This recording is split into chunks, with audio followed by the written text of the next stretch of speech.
আসসালামু আলাইকুম। জুম্মা মুবারক সবাইকে।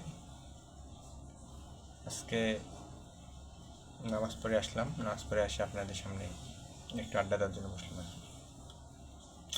সময়ের সাথে সাথে আমাদের চিন্তাভাবনাগুলোরও পরিবর্তন হয়েছে এবং আমরাও পরিবর্তন হয়ে গেছি অনেকটাই বাস্তবতার সাথে তাল মিলিয়ে চলার জন্য। কিন্তু বাস্তবতার সাথে তাল মিলিয়ে চলতে গেলে আমাদেরকে প্রতিনিয়তই আমাদের স্কিলকে ডেভেলপ করতে হবে।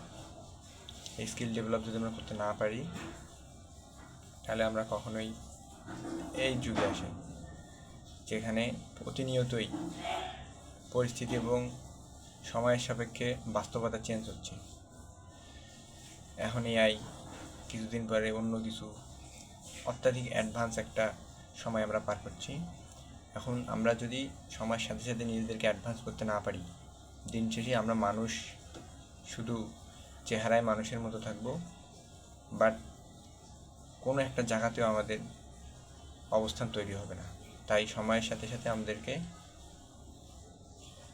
যোগ্যতা অর্জন করতে হবে, আমাদের নিজেদের স্কিলকে আরও ডেভেলপ করতে হবে। আসসালামু আলাইকুম।